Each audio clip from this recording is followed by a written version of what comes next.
ಎಲ್ಲರಿಗೂ ನಮಸ್ಕಾರ. ಭಗವದ್ಗೀತೆಯ ಇಂದಿನ ಸಂಚಿಕೆಯಲ್ಲಿ ಸಾಂಖ್ಯಯೋಗ 28 ಮತ್ತು 29ನೇ ಶ್ಲೋಕಗಳನ್ನು ನೋಡ್ತಾ ಹೋಗೋಣ. ಅರ್ಜುನನಿಗೆ ಶ್ರೀಕೃಷ್ಣ ಹೇಳ್ತಾ ಹೋಗ್ತಾ ಇದ್ದಾನೆ ಆತ್ಮದ ರೂಪವನ್ನು.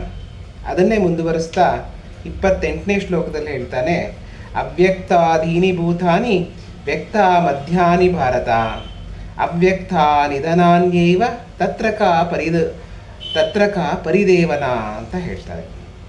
ಅವ್ಯಕ್ತಾದೀನಿ ಭೂತಾನಿ, ಇಲ್ಲಿ ಹುಟ್ಟೋದಕ್ಕೆ ಮುಂಚೆ ಯಾರೂ ಕಾಣಿಸ್ಕೊಳ್ಳಲ್ಲ, ಹುಟ್ಟಿದ ಸತ್ತೋದ ಮೇಲೂ ಯಾರೂ ಕಾಣಿಸ್ಕೊಳ್ಳಲ್ಲ, ಈ ಮಧ್ಯದಲ್ಲಿ ಒಂದು ಸ್ವಲ್ಪ ಹೊತ್ತು ಕಾಣಿಸ್ಕೋತಾರೆ. ಇದಕ್ಕೆ ಯಾಕೆ ನೀ ದುಃಖ ಪಡ್ತೀಯಾ? ಒಂದು ಉದಾಹರಣೆ ಕೊಡಬೇಕು ಅಂದರೆ, ನೀರು ತುಂಬ ಜೋರಾಗಿ ಬೀಳ್ತಾ ಇರಬೇಕಾದ್ರೆ ಸುಮಾರು ಗುಳ್ಳೆಗಳು ಬರ್ತಾ ಹೋಗ್ತಾ ಇರುತ್ತೆ. ಸುಮಾರು ಏರ್ ಬಬಲ್ಸ್ ಅಂತ ಏನು ಹೇಳ್ತೀವಿ, ಅದು ಸುಮಾರು ಬರ್ತಾ ಇರುತ್ತೆ.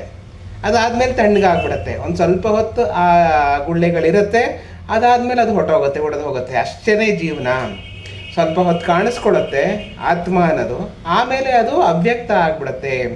ಅದಕ್ಕ್ಯಾಕೆ ತತ್ರಕ ಪರಿದೇವನ, ಅದಕ್ಕ್ಯಾಕೆ ನೀನು ತುಂಬ ದುಃಖ ಪಡ್ತಾ ಇದೆಯಾ? ಇದು ಒಂದು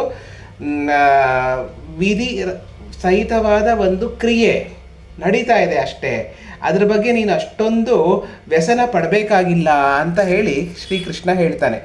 ಅವ್ಯಕ್ತಾದೀನಿ ಭೂತಾನಿ, ಹಿಂದೆ ಇರಲಿಲ್ಲ, ಮುಂದೆ ಇರಲ್ಲ.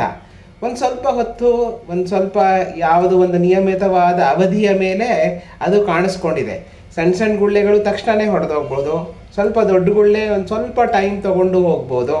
ಹಾಗೇನೆ ನೀರಿನ ಮೇಲಿನ ಗುಳ್ಳೆಯಂತೆ ನಮ್ಮ ಜೀವನ ಇರುತ್ತೆ, ಯಾವಾಗ ಒಡೆದು ಹೋಗುತ್ತೆ ಗೊತ್ತಾಗಲ್ಲ.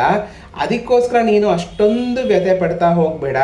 ನಾನು ಇವ್ರನ್ನ ಸಾಯಿಸ್ತಾ ಇದ್ದೀನಿ, ಇವ್ರು ನನ್ನಿಂದ ಸಾಯಲ್ಪಡ್ತಾರೆ, ನನಗದರಿಂದ ಪಾಪ ಬರುತ್ತೆ ಅಂತ ಏನೂ ಅನ್ಕೋಬೇಡ ಅಂತ ಶ್ರೀಕೃಷ್ಣ ಹೇಳ್ತಾನೆ 28ನೇ ಶ್ಲೋಕದಲ್ಲಿ. ಅದನ್ನೇ ಮುಂದುವರಿಸ್ತಾ 29ನೇ ಶ್ಲೋಕದಲ್ಲಿ ಹೇಳ್ತಾರೆ, ಆಶ್ಚರ್ಯವತ್ ಪಶ್ಯತಿ ಕಶ್ಚಿದೇನಂ ಆಶ್ಚರ್ಯವದ್ವದತಿ ತಥೈವ ಚಾನ್ಯಃ ಆಶ್ಚರ್ಯವಚ್ಚೈನಮನ್ಯಃ ಶೃಣ್ವೋತಿ ಶ್ರುತ್ವಾಪ್ಯೇನ ವೇದನ ಚೈವ ಕಶ್ಚಿತ್ ಅಂತ 29ನೇ ಶ್ಲೋಕದಲ್ಲಿ ಹೇಳ್ತಾನೆ. ಅಂದರೆ ಆಶ್ಚರ್ಯವತ್ ಪಶ್ಯತಿ ಕಶ್ಚಿದೇನಂ ಆಶ್ಚರ್ಯವದ್ವದತಿ ಅಂತ ಹೇಳ್ತಾನೆ. ಒಬ್ಬರಿಗೆ ಆಶ್ಚರ್ಯದಂತೆ ಕಾಣತ್ತೆ, ಇನ್ನೊಬ್ಬರು ಆಶ್ಚರ್ಯವಾಗಿ ಕೇಳ್ತಾರೆ, ಇನ್ನೊಬ್ಬರು ಆಶ್ಚರ್ಯವಾಗಿ ನೋಡ್ತಾರೆ. ಇದರಲ್ಲಿ ಎಲ್ಲನೂ ಒಂದು ಆಶ್ಚರ್ಯಜನಕವಾದ ರೀತಿಯಲ್ಲಿ ಗೊತ್ತಾಗತ್ತೆ. ಆತ್ಮ ಅಂದರೆ ಯಾರಿಗೂ ಅದನ್ನು ಊಹಿಸ್ಕೊಳ್ಳೋಕ್ಕೆ ಕೂಡ ಆಗಲ್ಲ. ಇವ್ರು ಏನಪ್ಪ ಹೇಳ್ತಾ ಇದ್ದಾರೆ, ಏನು ಇವರು ಇದನ್ನು ಹೇಳ್ತಾ ಇದ್ದಾರೆ, ಆತ್ಮ ಅಂದ್ರೇನು? ನಾವೇ ಒಂದು ತಗೊಂಡು ಹೋದರೆ, ಈಗ ಹುಟ್ಟಿದಾಗ ತೀರಾ ಸಣ್ಣ ಮಗುವಾಗಿದ್ವಿ, ಯಾರೋ ಎತ್ಕೋಬೇಕಾಗಿತ್ತು, ಯಾರೋ ನಮಗೆ ಬಾಯಿಗೆ ಊಟ ಹಾಕಬೇಕಾಗಿತ್ತು, ಅದನ್ನು ತಗೊಂಡು ನಾವು ಇಷ್ಟು ದೊಡ್ಡದಾಗಿ ಬೆಳೆದಿದ್ದೀವಿ. ಈಗ ನಮ್ಮ ಕಾಲ ಮೇಲೆ ನಾವು ನಿಂತ್ಕೋತೀವಿ, ನಾವು ಓಡಾಡ್ತೀವಿ. ಆದರೆ ಹಿಂದೆ ಇದ್ದಿದ್ದು ರೂಪ ಏನು? ಆಶ್ಚರ್ಯ ಅಲ್ವಾ? ಅದು ಹಿಂದೆ ಅಷ್ಟು ಚಿಕ್ಕ, ನಾವು ಫೋಟೋಗಳು ನೋಡಿದ್ರೆ ಇಷ್ಟು ಚಿಕ್ಕವರಾಗಿದ್ದು ಇಷ್ಟು ದೊಡ್ಡದಾಗಿ ಬೆಳೆದು ಬಿಟ್ಟಿದ್ದೀವಲ್ಲ ಅಂತ ಅನ್ಸುತ್ತೆ. ಅದೇ ಒಂದು ಆಶ್ಚರ್ಯ. ಈಗ ಆತ್ಮನ ಸ್ವರೂಪವನ್ನು ಹಾಗೇನೆ ಎಲ್ಲರೂ ಆಶ್ಚರ್ಯಜನಕವಾಗಿ ನೋಡ್ತಾರೆ. ಏನಿದು, ಏನೋ ಹೇಳ್ತಾ ಇದ್ದಾರಲ್ಲ, ಆಶ್ಚರ್ಯವಾಗತ್ತೆ, ಆಶ್ಚರ್ಯವಾಗಿ ಕಾಣುತ್ತೆ, ಆಶ್ಚರ್ಯವಾಗಿ ಕೇಳುತ್ತೆ ಇದೆಲ್ಲ ಅಂತ. ಇದು ಗೊತ್ತಾಗೋರಿಗೆ ಮಾತ್ರ ಗೊತ್ತಾಗೋದು. ಈ ಆತ್ಮದ ಸ್ವರೂಪವನ್ನು ಯಾರಿಗೆ ಅರ್ಥ ಆಗುತ್ತೋ ಅಂಥವ್ರಿಗೆ ಮಾತ್ರ ಗೊತ್ತಾಗತ್ತೆ ಹೊರತು ಬೇರೆಯವ್ರಿಗೆ ಇದರ ಸ್ವರೂಪ ಅರ್ಥ ಆಗಲ್ಲ, ಕಷ್ಟ ಅಂತ ಹೇಳ್ತಾರೆ. ಒಂದು ಉದಾಹರಣೆ ಕೊಡಬೇಕು ಅಂದರೆ, ನಾವು ಯಾವುದೋ ಸಂಗೀತ ಕಚೇರಿಗೆ ಹೋಗ್ತೀವಿ, ಅಲ್ಲಿ ಸಂಗೀತದಲ್ಲಿ ಆಲಾಪನೆ, ಸ್ವರ ವಿಸ್ತಾರ ಎಲ್ಲ ಅವರು ಮಾಡ್ತಾ ಇರ್ತಾರೆ. ಸ್ವರ ವಿಸ್ತಾರ ಅದೆಲ್ಲ ಮಾಡ್ತಿರ್ತಾರೆ. ಯಾರಿಗೆ ಅದರ ಬಗ್ಗೆ ಆಸಕ್ತಿ ಇದೆಯೋ, ಯಾರಿಗೆ ಅದನ್ನು ಜ್ಞಾನ ಇದೆಯೋ, ಸಂಗೀತ ಜ್ಞಾನ, ಅವ್ರಿಗೆ ಅರ್ಥ ಆಗತ್ತೆ, ಅವರು ಅದನ್ನು ಇಷ್ಟಪಡ್ತಾರೆ, ಅವರು ಅದನ್ನು ಕೇಳ್ತಾರೆ.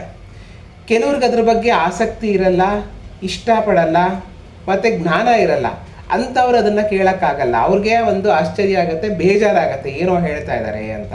ಹಾಗೇನೇ ಇದು. ಅದಕ್ಕೆ ಈ ಆತ್ಮದ ಒಂದು ಸ್ವರೂಪವನ್ನು ತಿಳ್ಕೋಬೇಕು ಅಂದರೆ ಅದಕ್ಕೆ ಅದರದೇ ಆದಂತಹ ಜ್ಞಾನ ಇರಬೇಕು. ಅದನ್ನು ಅವರು ತಿಳ್ಕೊಳ್ಳೋಕ್ಕೆ ಇಷ್ಟಪಡಬೇಕು, ಆವಾಗ ಅವ್ರಿಗೆ ಅರ್ಥ ಆಗ್ತಾ ಹೋಗುತ್ತೆ. ಇಲ್ಲದೇ ಇದ್ದರೆ ಎಲ್ಲನೂ ಆಶ್ಚರ್ಯ ರೀತಿಯಲ್ಲಿ ಕಾಣುತ್ತೆ, ಏನೋ ಹೇಳ್ತಾ ಇದ್ದಾರೆ, ಇದರಲ್ಲೇನೂ ಇಲ್ಲ ಅಂತ ಅನಿಸುತ್ತೆ ಅಂತ ಶ್ರೀಕೃಷ್ಣ 29ನೇ ಶ್ಲೋಕದಲ್ಲಿ ಹೇಳ್ತಾರೆ. ಇದರಲ್ಲಿ ಆಶ್ಚರ್ಯ ಪಡುವಂಥದ್ದೇನೂ ಇಲ್ಲ. ಇದು ಅರ್ಥ ಮಾಡ್ಕೊಳ್ಳೋರಿಗೆ ಆಶ್ಚರ್ಯ ಅಲ್ಲ, ಅರ್ಥ ಮಾಡ್ಕೊಳ್ಳದೆ ಇದ್ದರೆ ಇದು ಒಂದು ರೀತಿಯ ಆಶ್ಚರ್ಯ ಅನಿಸುತ್ತೆ. ನಾವೇ ನೋಡಬೇಕು ಅಂದರೆ ಹಳೆಗನ್ನಡ ಅದು ಅರ್ಥ ಆದರೆ, ಅಥವಾ ಸಂಸ್ಕೃತ ಅರ್ಥ ಆದರೆ ಅದು ನಮಗೇನು ಆಶ್ಚರ್ಯ ಅನಿಸಲ್ಲ, ಎಲ್ಲ ಅರ್ಥ ಆಗ್ತಾ ಆಗ್ತಾ ಹೊಟ್ಟೋಗುತ್ತೆ. ಅರ್ಥ ಆಗದೇ ಇದ್ದರೆ ಏನಪ್ಪ ಇವರು ಏನು ಬರೆದಿದ್ದಾರೆ, ಯಾಕೆ ಹಿಂಗೆ ಸೇರಿಸಿ ಬರೆದಿದ್ದಾರೆ, ಯಾವ ಪದವನ್ನು ಯಾವ ಪದದ ಜೊತೆ ಸೇರಿಸಿ ನಾವು ಓದಬೇಕು, ಅದೆಲ್ಲ ಒಂದು ಆಶ್ಚರ್ಯಜನಕವಾದ ರೀತಿಯಲ್ಲಿ ಕಾಣುತ್ತೆ ಅಷ್ಟೇ ಅಂತ ಶ್ರೀಕೃಷ್ಣ 29ನೇ ಶ್ಲೋಕದಲ್ಲಿ ಹೇಳ್ತಾನೆ. ಇಲ್ಲಿಗೆ ಇವತ್ತಿನ ಈ ಸಂಚಿಕೆಯನ್ನು ಮುಗಿಸೋಣ. ಮುಂದಿನ ಸಂಚಿಕೆಯನ್ನು ನಾಳೆ ನೋಡೋಣ. ಎಲ್ಲರಿಗೂ ನಮಸ್ಕಾರ.